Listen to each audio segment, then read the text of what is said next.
the argument refers to the courts or the judiciary system itself, no? Meaning kapag nagwo-work naman daw yung judicial system sa Pilipinas, then why would an international court intervene in a particular case? Can we say that the local courts are still working, our local courts? Of course, still working. Ang kasong ito sa ICC ay hindi gawa-gawa ng pamahalaan. Gawa ito sa panahon ni dating Pangulong Duterte. Gawa ito ng war on drugs ni dating Pangulong Duterte. At aminado siya rito. Bakit isisisi ang pag-i-issue ng warrant of arrest, ang pagpapadala sa kanya sa ICC, kung siya mismo sinabi ni dating Pangulong Duterte, sue me. I will take all the legal responsibilities on this. Bakit tayo ngayon umiiyak? Samantalang pinapatupad lang naman natin kung ano ang nasa batas. There are concerns po that the former president was not given his day in court before being extradited. There are questions po between the time frame of his arrest, then the turnover po, departing the Philippines going to The Hague. It is also a concern po. Is this normal po ba with the situation like what happened po yesterday? Okay, he was not extradited in the first place. He was surrendered. It would be different from to surrender and to extradite. So I just have to correct on that. It is regular. What we did, what the government did was regular. It is based on the law, based on our own law, RA 9851. If you will say that it is normal, I can say it is, but this is the first time that we did this. So if you did everything based on the law, I think there could be no question on that. Follow-up lang po, ma'am. On the next possible warrants on the other named countries, as mentioned po with as mentioned by Attorney Cristina Conti, will the Philippines push another coordination with Interpol? Just a clarification lang po na the same po ng movement as the events yesterday. Katulad po sinabi natin, as of now, wala po kami nare-receive na anumang information kung meron pa pong darating na warrant of arrest through the Interpol. Kung meron man po, ganun pa rin po ang magiging tugon namin. Kapag hiningi po ng Interpol ang tulong ng administrasyon, tutugon pa rin po tayo. Sabi nga rin po natin, magiging iba po siguro yung sitwasyon kung yung mga tao na maaaring maging subject of a warrant of arrest ay kusang magsusurrender. Hindi na po siguro kakailanganin yung naging drama po kahapon. Last na lang po, Yusek, from my end. Is the Philippines considering to rejoin the ICC? As of now po, we have not, there's no discussion on that. We will just cross the bridge when we get there. Wala pa po, as of now. Thank you, Yusek. Maricar Sargan, Brigada FM. Good morning, Yusek. Sa ambush interview po kagabi ni VP Sara, binanggit niya na yung pag-aresto kay dating Pangulong Rodrigo Duterte is parang state kidnapping daw po. Any reaction from the palace? State kidnapping. What does he mean by that? Now, what does she mean by that? State kidnapping. Well, I guess I have to stick with the word kidnapping. Ano-ano po ba yung elements ng kidnapping? Ba? Pagkuha ng sapilitan ng walang otoridad. Yung pinakasimple. Yun ang pinakasimple para sa taong bayan. Unang-una po, paano po magiging kidnapping? Kung may warrant of arrest. It was issued by an authority, by the court. Kapag ka po meron ng issuance ng anumang order from the court, we have to comply.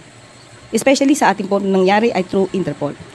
Hindi po pwedeng kapag ka po nagsuserve ang sino mang otoridad, let's say sheriff, atin na lang po itong tatalikuran, or ating sasaktan, o ating susuntukin. Hindi po pwedeng ganun. Kung ano po ang nandiyan at legal po na masasabi nating order from the court, we should abide. No? We should abide by that. So wala po ako nakikitang kidnapping dahil hindi nga po ito sa puwersahan at lahat po ng elemento na dapat pong gamitin para maging masabing valid yung warrant of arrest at yung paghingi ng assistance ng Interpol ay nandiyan naman po. Kompleto po tayo ng papel. Christian Yusores, Radyo 630.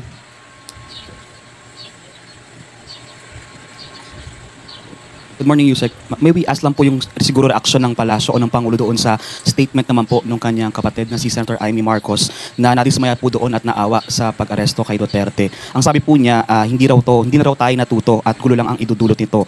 Wala rin anyang pakinabang sa mga naghihirap na Pilipino ang pag-aresto. It also even reminded her daw sa kanilang ama, the late President Marcos Sr. noong 1986. I guess she was referring when the late President was ousted. Ano pong sagot dito ng palasyo o ng Pangulo?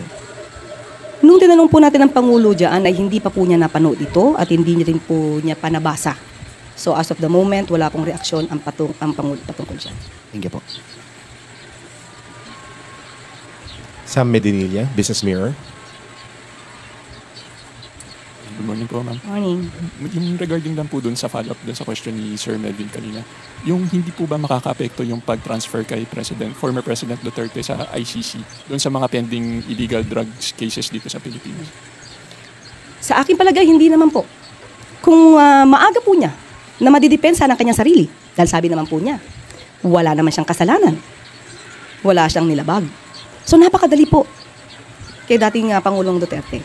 Sa kanyang palagay, na malulusutan niya ang hearing sa ICC. So pagdating po niya, at kung siya man po ay successful sa kanyang pagdidepensa doon, maaari niya naman pong kaharapin ang kaso dito. Tapos on another matter, ma'am. Sa economic naman po ako. Last year, recently po naglabas ng data yung BSP regarding the FDI flow sinks to 110 million lowest in 11 years. Bumaba po yung foreign direct investments na nakuha yung ng Pilipinas last year. Umina. Despite dun sa mga initiatives ng government to attract foreign investors. Ngayon, ano po yung parang gagawin ng government to ensure na this year, medyo tumaas na po ulit yung FDIs natin? Sa ngayon po, aalamin po natin kung ano ba ang naging dahilan kung sinasabi pong may pagbaba ng mga foreign investments dito. Kasi paminsan-minsan po, yung ibang mga records po natin, nasasabi naman po ay tumaas ang investment sa Pilipinas. So aalamin po natin yan at kung meron pong pagkukulang at gagawan po agad ng paraan ng mga business experts at ng ating mga head ng agencies para po matugunan kung ano man po ang magiging resulta o epekto po nito. Pero last question na po. Pero recently, hindi pa po ito na-discuss with President Marcos po, yung FDIs. Kung as of now po, wala po ako sa meeting ng patungkol dyan. Pero alam ko po, may mga meetings po ang Pangulo patungkol sa mga foreign investments at mga investments dito sa Pilipinas. Pero as of now po, kung meron po tayong records, ibibigay ko po agad sa inyo. Thank you po. Jinky Baticados, IBC. Hi, Yusek. Good morning. Good morning pa. Ma'am, following the arrest lang, para at least alam lang namin kung ano yung process. Pagdating niya po doon sa The Hague, ano po yung magiging proseso doon? Can you walk through us the process po? Sa aking pagkakaalam, dadali muna sa isang local court. At doon titignan, alamin kung tama ba yung proseso ng pag-arrest. At kapag ka po na-validate, na sinabi naman na tama ang pagkakadala sa kanya, sa bansang kung saan siya dadalhin, idadali na po siya sa The Hague, sa ICC. Ma'am, kanina na-mention nyo lang po no, na 30 years po siya in case. Or life imprisonment. Or life Depende po imprisonment. yan. Would this still be applicable to the former president since 80 years old na din siya? It depends upon the ICC.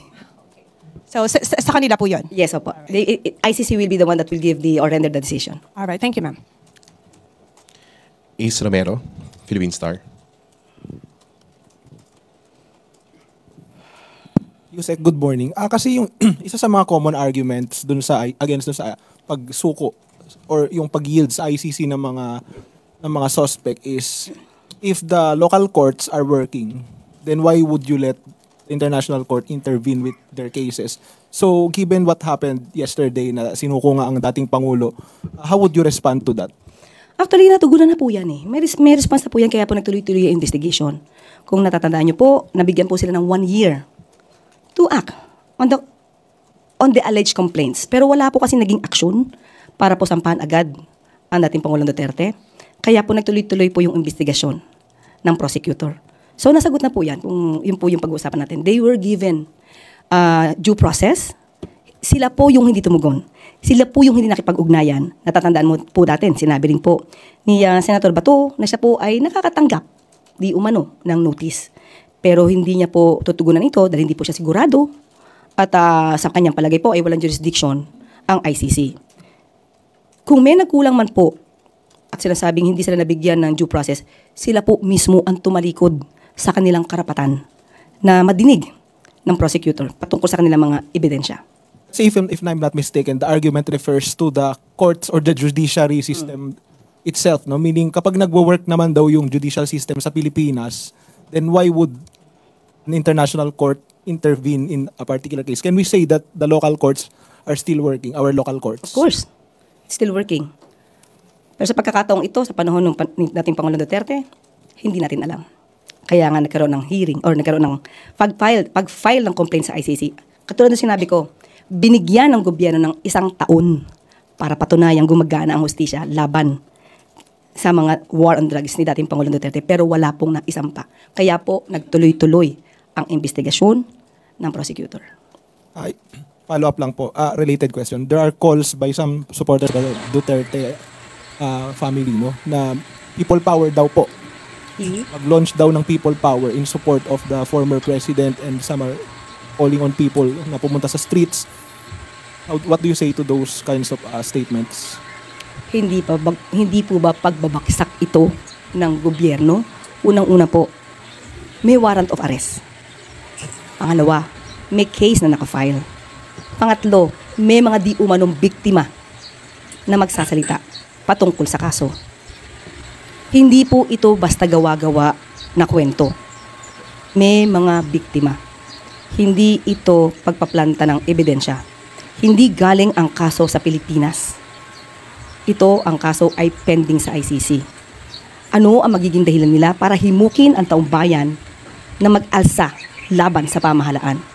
Samantalang ang pamahalaan ay gumagawa, tumutupad ng batas. Ang pagtawag ba ng people power ay paglabag sa batas? Dapat ang mga tao ngayon, ang mga kababayan natin, mag-isip, alamin, ano ba ang nangyayari? Ang kasong ito sa ICC ay hindi gawa-gawa ng pamahalaan. Gawa ito sa panahon ni dating Pangulong Duterte. Gawa ito ng war on drugs ni dating Pangulong Duterte. At aminado siya rito. Bakit isisisi ang pag-i-issue ng warrant of arrest, ang pagpapadala sa kanya sa ICC, kung siya mismo sinabi ni dating Pangulong Duterte, "Sue me. I will take all the legal responsibilities on this." Bakit tayo ngayon umiiyak? Samantalang pinapatupad lang naman natin kung ano ang nasa batas.